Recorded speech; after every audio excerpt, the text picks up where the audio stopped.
Hello students, welcome to Pihu academy. Class 11th के कबीर की साखी के दोहे आज से हम स्टार्ट करने वाले हैं और आज हमारा पहला दोहा है। इसमें 21 दोहे हैं जिन्हें हम एक एक करके पढ़ेंगे, ठीक है। और स्टार्ट करने से पहले मैं आप लोगों को बता दूं, मैं शुभी अग्रवाल, और अगर तक आपने अभी तक इस चैनल को सब्सक्राइब नहीं किया है तो इस चैनल को सब्सक्राइब कर लें, क्योंकि आपको डेली रोज़ एक एक दोहे की वीडियो मिलने वाली है, ठीक है। शुरू करते हैं। बलिहारी गुण आपड़े गोहाड़ी के बार, जिनी मानिश ते देवता करत न लागी बार।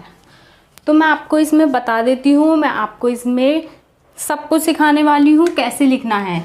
सबसे पहले संदर्भ कैसे लिखते हैं, प्रसंग कैसे लिखते हैं, व्याख्या कैसे लिखेंगे और विशेषताएं कैसे लिखते हैं। अगर आप ये चारों चीज़ें संदर्भ, प्रसंग, व्याख्या और विशेषताएं लिखकर आते हैं एग्जाम में तो आपको इसमें फुल मार्क्स मिलने वाले हैं, ठीक है। तो आप देखते रहिए। बलिहारी गुण आपड़े गोहाड़ी के बार। हम सबसे पहले मीनिंग समझेंगे इसका। बलिहारी मीन्स समर्पित होना, गुण मीन्स गुण, आपड़े मीन्स आप पर, गोहाड़ी मीन्स दिन में, बार मीन्स देर लगाना। जिनी मानिश ते देवता करत न लागी बार। जिनी मीन्स जिसने, मानिश मीन्स मनुष्य, ते मीन्स से, देवता मीन्स गुणवान, करत मीन्स करते हुए, न लागी बार मीन्स देर नहीं लगी। अब मैं आपको सिखाने वाली हूँ कि संदर्भ कैसे लिखा जाएगा, ठीक है। तो देखिए संदर्भ कैसे लिखा जाता है। देखिए, इसमें आपको बुक का नाम लिखना होता है, जिसका दोहा है उसका नाम लिखना होता है, और कौन सी रचना से लिया गया है इसका नाम लिखना होता है, ठीक है। तो देखिए कैसे बनाते हैं। प्रस्तुत दोहा हमारी पाठ्य पुस्तक काव्यांजलि। ये दोहा मैंने जो लिया है उस बुक का नाम है आपका काव्यांजलि। आप अगर कोई और उसमें लिख रहे हैं तो आप अपनी बुक का नाम लिख सकते हैं, ठीक है। के संत कबीरदास, जिसके रचयिता क्या है, कबीरदास। किनका दोहा है ये, दोहा जिनका है उनका नाम लिखना है। जिनका दोहा है, किसका दोहा है ये, हम किसका दोहा पढ़ रहे हैं, कबीरदास जी का, तो उसका नाम लिखा जाएगा। दोहे के रचयिता का नाम मैं यहाँ पे लिख देती हूँ ब्रैकेट में। हमने लिखा है दोहे के रचयिता का नाम means writer name, writer name, clear. द्वारा रचित कबीर ग्रंथावली। एक ये इनकी कबीर ग्रंथावली बुक है जिसमें साखी इनकी रचना है, साखी इनकी रचना है, ठीक है। नामक शीर्षक से उद्धृत है, मतलब कि ली गई है। उद्धृत जिसको अगर ये काफ़ी हार्ड वर्ड लग रहा है वो लिख सकता है लिया गया है। वैसे अगर आप पूरा इस तरीके से ही लिख कर आएंगे लाइन की, प्रस्तुत दोहा हमारी पाठ्य पुस्तक काव्यांजलि या फिर अपनी दूसरी बुक जिसमें से आपने लिखा है के संत कबीरदास द्वारा रचित कबीर ग्रंथावली से साखी नामक शीर्षक से उद्धृत है, ठीक है। ये तो आपका हो गया संदर्भ। आपको क्लियर हो गया होगा कि संदर्भ कैसे लिखा जाता है। अब मैं आपको बताती हूँ प्रसंग कैसे लिखा जाएगा, ठीक है। हाँ, तो देखिए प्रसंग कैसे लिखेंगे।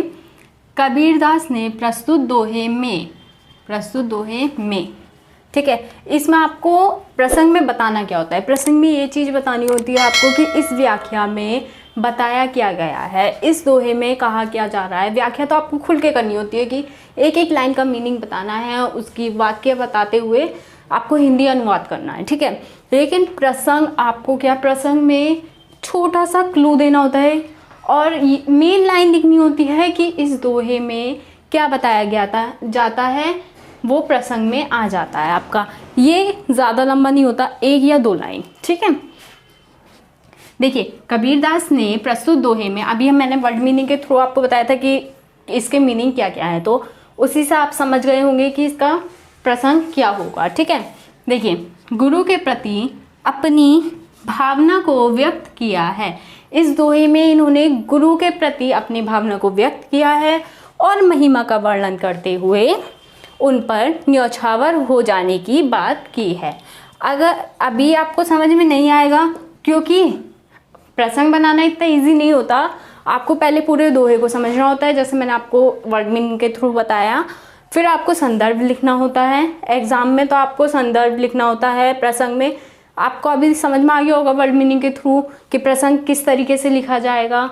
आपको कुछ मेन इन सबके वर्ड मीनिंग तो आपको पता चल गए, सबके वर्ड मीनिंग मैंने आपको बता दिए, जिससे आपने जोड़कर एक अच्छा सा प्रसंग बना दिया है। ठीक है, अब व्याख्या हम खुल के करेंगे कि इनकी एक एक लाइनों में क्या कहना चाहा है कबीरदास जी ने और दुनिया को क्या समझाना चाहा है। ठीक है, ये देख लेते हैं व्याख्या। व्याख्या कैसे लिखेंगे? प्रस्तुत दोहे में अब हम एक एक लाइन देखेंगे। बलिहारी गुण आपड़े गोहाड़ी के बार, जिनी मानिश ते देवता करत न लागी बार। ठीक है, इस दोहे में कबीरदास जी गुरु के प्रति अपनी भावना को व्यक्त करते हुए कहते हैं कि इन्होंने क्या, अभी हमने प्रसंग में पढ़ा था, गुरु के प्रति अपनी भावना, क्योंकि ये गुरु में विश्वास करते थे इसलिए इन्होंने गुरु के प्रति अपनी भावना को व्यक्त करते हुए कहा है कि अपने जीवन का प्रत्येक क्षण गुरु पर सैकड़ों बार न्यौछावर करता हूँ। अपने जीवन का प्रत्येक क्षण मतलब कि इतना सा भी वक्त है ना, क्षण मीन्स वक्त, थोड़ा सा भी वक्त, पल पल का वक्त। ठीक है, गुरु पर सैकड़ों बार न्यौछावर करता हूँ, जिनकी कृपा ने उन्हें बिना देरी के मनुष्य से देवता कर दिया। क्या? मनुष्य से देवता कर दिया, बिना देरी के, करत न लागी, बिना देरी के मनुष्य से देवता कर दिया। अर्थात अगर आप इस तरीके से लिख कर आएंगे तो आपको काफ़ी अच्छे मार्क्स मिलेंगे कि पहले आप व्याख्या बताएं फिर उसके बाद उसका मीनिंग भी बताएं अर्थात करके। जो मैंने ब्लैक मार्कर से लिखा है वो आप ब्लैक पेन से लिख कर आएँ और जो मैंने ब्लू मार्कर से लिखा है वो आप ब्लू पेन से लिख कर आएँ। ठीक है, बिल्कुल ऐसे ही आप लिख कर आते हैं तो आपको फुल में से फुल मार्क्स ज़रूर मिलेंगे। ठीक है, देखिए, अर्थात जिस गुरु की कृपा ने कबीरदास को बिना किसी देरी किए मनुष्य से देवता बना डाला, ऐसे गुरु पर वे न्यौछावर हो जाना ही उचित समझते हैं। अब उनका क्या मानना था? उन्हें मुक्ति चाहिए थी, संसार से मुक्ति चाहिए थी, और वो कौन निकाल सकता था उन्हें, कौन दिलवा सकता था? गुरु। तो जिस गुरु की कृपा ने कबीरदास को बिना किसी देरी किए मनुष्य से देवता बना दिया, ऐसे गुरु पे वे न्यौछावर हो जाना ही उचित समझते हैं।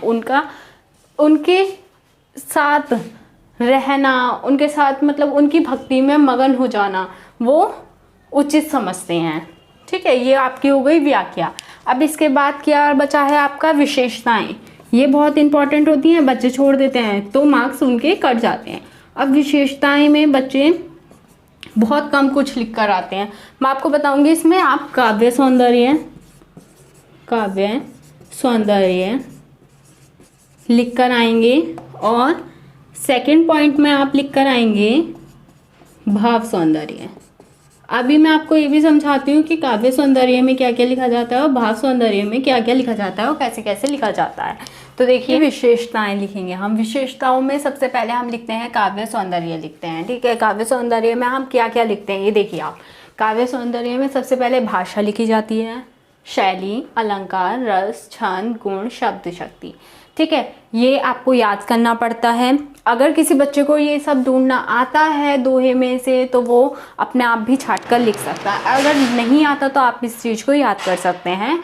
ठीक है, और अगर आपको ये चीज़ें सीखनी है, अलंकार, रस, छंद, तो आप कमेंट करके मुझे बता सकते हैं। मैं उन पर भी वीडियो बनाकर, अलंकार, रस और छंद वगैरह पर वीडियो बनाकर मैं आपको प्रोवाइड करा दूंगी। ठीक है, तो अगर आपको चाहिए तो कमेंट कर देना। बाकी हम देख लेते हैं भाषा, शैली, अलंकार, रस, छंद, गुण और शब्द, शक्ति। ठीक है, भाषा कौन सी होती है? कबीर जी की भाषा कौन सी थी? सद्धुक्कड़ी। सद्धुक्कड़ी। जिसको पंचमेल खिचड़ी के नाम से भी जाना जाता था। तो आप अगर ये चीज़ ब्रैकेट में लिख कर आएंगे तो आपका वर्ड अच्छा पड़ेगा, ठीक है। तो आप लिख सकते हैं पंचमेल खिचड़ी। अब मैं आपको ये भी बता देती हूँ कि पंचमेल खिचड़ी क्यों कहा जाता था, क्योंकि ये जो इनकी भाषा थी वो 5 भाषाओं से मिलकर बनी थी, तो इसलिए उसका नाम सधुक्कड़ी लिखा गया था और उसको पंचमेल खिचड़ी के नाम से जाना जाता था। अब देखिए शैली कौन सी है, तो शैली है आपकी मुक्तक। मुक्तक, ठीक है। अलंकार, अलंकार अगर आपको इसमें ढूंढने आते हैं तो आप अपने आप से लिख सकते हैं, बाकी मैं बता देती हूँ आपको। इसमें लगा हुआ है यमक अलंकार, ठीक। रस आपका कौन सा है इसमें, रस आपका लगा हुआ है शांत। छंद आपका है दोहा, ठीक है। गुण आपका लगा हुआ है प्रसाद और शब्द शक्ति आपकी है लक्षणा। तो ये चीज़ आपको लर्न करनी है, और जिसको ढूंढनी आती है दोहे में से तो वो अपने आप भी ढूंढ के लिख सकता है। लेकिन आप मेन चीज़ ये याद कर लीजिएगा कि इसमें 7 चीज़ें लिखी जाती हैं: भाषा, शैली, अलंकार, रस, छंद, गुण और शब्द शक्ति। अगर आप इसी तरीके से इसको लिख कर आएंगे तो आपको बहुत अच्छे मार्क्स मिलने वाले हैं, ये मेरी गारंटी है, ठीक है। भाव सौंदर्य और देख लेते हैं सेकंड पॉइंट। देखिए हमारा लास्ट चीज बची है अब भाव सौंदर्य, ठीक है। तो भाव सौंदर्य कैसे लिखेंगे, भाव सौंदर्य में मैं आपको क्लियर कर देती हूँ कि इस भाव सौंदर्य में सिर्फ 2 से 3 पॉइंट लिखे जाते हैं, 1, 2 या 3 बस। ज़्यादा लंबा भाव सौंदर्य लिखेंगे तो कोई फ़ायदा नहीं होगा, ठीक है। तो भाव सौंदर्य आप 1 या 2 पॉइंट्स लिख सकते हैं, ओके। तो देखिए मैंने 2 पॉइंट्स ही लिखे हैं यहाँ पे। फर्स्ट में गुरु की महिमा को स्थापित किया गया है। ये आपको एक इस तरीके से लिखा जाता है जैसे आप कंक्लूजन लिखते हैं इंग्लिश में। क्वेश्चन खत्म होने के बाद आप लिखते हैं कंक्लूजन, उस चीज़ को बताते हैं कि इसमें क्या बताया गया था। तो भाव सौंदर्य में भी आपको जैसा आपने प्रसंग लिखा उसी तरीके से आपको डिवाइडेशन करके उसका कंक्लूजन लिखना होता है, जो भाव सौंदर्य के अंतर्गत लिखा जाता है, ठीक है। तो फर्स्ट में आपका आ जाएगा गुरु की महिमा को स्थापित किया गया है। गुरु की महिमा को आपको पहली ही लाइन में बताया गया था, गुरु की महिमा को स्थापित किया गया है। गुरु की महिमा से ही इन्होंने देखा, उसी के बारे में व्यक्त किया। आपको व्याख्या में भी ये चीज़ पता चली, प्रसंग में भी ये चीज़ पता चली, ठीक है। सेकेंड पॉइंट देख लेते हैं। सेकेंड पॉइंट में गुरु अपने ज्ञान के माध्यम से साधारण मानव को भी देवता के तुल्य बना सकने में समर्थ हैं। मतलब इसमें ये कहा गया है कबीरदास को, यहाँ पे कबीरदास जी को मनुष्य से देवता बनाया बिना देरी के, ठीक है। तो किसने बनाया, वो गुरु ने बनाया। किसने बनाया, गुरु ने बनाया। तो गुरु अपने ज्ञान से, गुरु अपनी महिमा से उन्हें ज्ञान देकर उसके माध्यम से साधारण मनुष्य, मानव की जगह आप मनुष्य भी लिख सकते हैं या फिर जीव भी लिख सकते हैं, ठीक है। साधारण मानव को भी देवता के तुल्य बना सकने में समर्थ हैं। तो आपको ये 2 लाइंस मिल गई, आपका भाव सौंदर्य कंप्लीट हो गया। तो अगर आप सभी क्या, सबसे पहले मैं आपको स्टेप बाय स्टेप बता देती हूँ कि क्या क्या लिख कर आना है। वर्ड मीनिंग आपको नहीं लिख कर आने हैं, वर्ड मीनिंग सिर्फ आपको इस दोहे का अर्थ समझाने के लिए है। सबसे पहले आप संदर्भ लिख कर आएंगे, फिर प्रसंग लिख कर आएंगे, फिर व्याख्या लिख कर आएंगे, फिर विशेषताएं लिखेंगे, जिसमें से फर्स्ट पॉइंट आपका होगा काव्य सौंदर्य और सेकंड पॉइंट आपका होगा भाव सौंदर्य। सेकंड पॉइंट आपका होगा भाव सौंदर्य, ठीक है। ये सब चीज़ें आप अगर करके आते हैं तो आपका ये दोहा कंप्लीट हो जाएगा और आपको बहुत अच्छे मार्क्स मिलेंगे। आई होप ये आपके लिए हेल्पफुल रही होगी।